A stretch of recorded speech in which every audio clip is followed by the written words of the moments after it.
بسم اللہ الرحمن الرحیم نحمده ونصلی ونسلم علی رسولہ النبی الکریم اما بعد فاعوذ باللہ من الشیطان الرجیم بسم اللہ الرحمن الرحیم کل نفس ذائقۃ الموت۔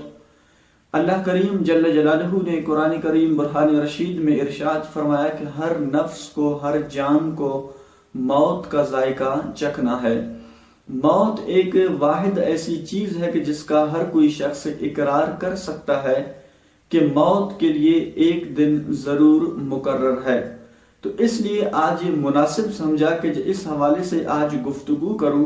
کہ جب کسی کے ہاں موت کا وقت قریب آ جائے تو اس وقت پر کون کون سے کام کرنے چاہیے۔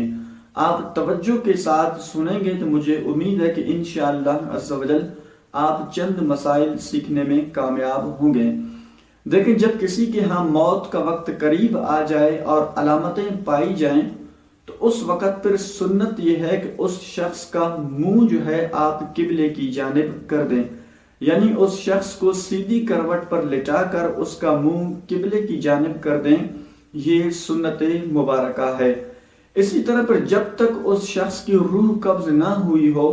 اس وقت تک آپ تلقین کرتے رہیں، یعنی کہ بلند آواز کے ساتھ کلمہ طیبہ اور کلمہ شہادت پڑھتے رہیں تاکہ آپ کو سن کر وہ شخص بھی پڑھ لے۔ مگر اس شخص کو آپ کلمہ طیبہ اور کلمہ شہادت وغیرہ پڑھنے کا نہیں کہیں گے، بلکہ آپ خود بلند آواز کے ساتھ پڑھیں گے تاکہ آپ کو سن کر وہ شخص بھی کلمہ شہادت یا پھر کلمہ طیبہ وغیرہ پڑھ لے۔ اسی طرح جب اس شخص نے ایک مرتبہ بھی کلمہ شہادت یا پھر کلمہ طیبہ پڑھ لیا تو اب آپ تلقین نہ کریں، اب آپ کلمہ شہادت اور کلمہ طیبہ وغیرہ کا ورد نہ کریں۔ اس کے بعد البتہ اس شخص نے یعنی کلمہ طیبہ کلمہ شہادت پڑھنے کے بعد کوئی بات وغیرہ کی ہے تو اس کے بعد پھر آپ تلقین شروع کر دیں تاکہ اس کا جو آخری کلام ہے وہ کلمہ طیبہ یا پھر کلمہ شہادت ہو۔ کہ نبی پاک صلی اللہ تعالی علیہ وآلہ وسلم نے ارشاد فرمایا کہ جس شخص کا آخری کلام لا الہ الا اللہ ہو جائے دخل الجنہ، تو وہ شخص جنت میں داخل ہوگا۔ تو اس لیے ایسے موقع پہ آپ تلقین کریں تو انشاءاللہ عز و جل آپ بھی ثواب کے مستحق بنیں گے اور اس شخص کا بھی بھلا ہوگا۔ اسی طرح پر ایسے موقع پہ جو حیض و نفاس والی عورتیں، ناپاک عورتیں بھی حاضر ہو سکتی ہیں، وہیں پہ بیٹھ سکتی ہیں، کھڑی ہو سکتی ہیں، اس میں کوئی حرج نہیں ہے۔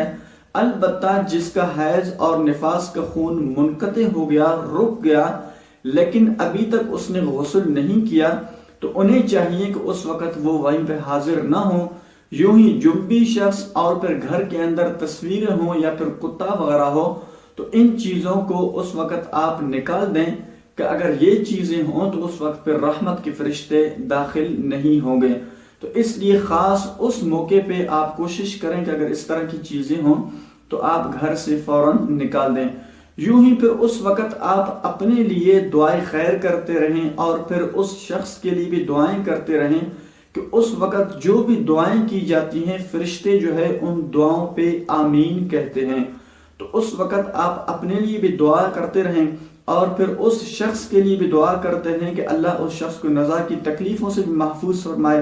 اللہ اس شخص کے آخرت کے منازل بھی آسان فرمائے اور ہم سب کا خاتمہ بھی بالخیر فرمائے۔ تو اس لیے اس وقت فضول باتوں سے، عجیب و غریب باتوں وغیرہ سے پرہیز کریں، آپ اپنے لیے اس شخص کے لیے دعائیں کریں تو انشاءاللہ عز و جل اس سے برکات ملیں گی۔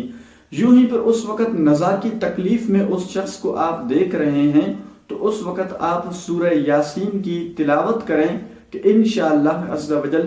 سورہ یاسین کی تلاوت کی برکت سے اللہ تبارک و تعالی اس کی نزا کی تکلیفوں میں کمی فرمائے گا اور اس شخص کے لیے آسانی فرمائے گا۔ اور یوں ہی جب اس شخص کی روح جو ہے وہ قبض ہو گئی یعنی اس کی روح نکل گئی تو اس کے لیے پر اس کے جبڑوں کے نیچے سے پٹی سر کی جانب لے جا کر اس کو باندھ لیں تاکہ اس کا منہ کھلا نہ رہے اور آنکھیں بھی بند کر دیں تاکہ اس کی آنکھیں جو ہیں وہ کھلی نہ ہیں۔ ان کاموں کو جو ان کے گھر والوں میں سے جو نرمی کے ساتھ کر سکتا ہے وہ کرے، اس کی جو آنکھیں بھی بند کر دے اور پھر جبڑے کے نیچے سے پٹی سر کی جانب لے جا کر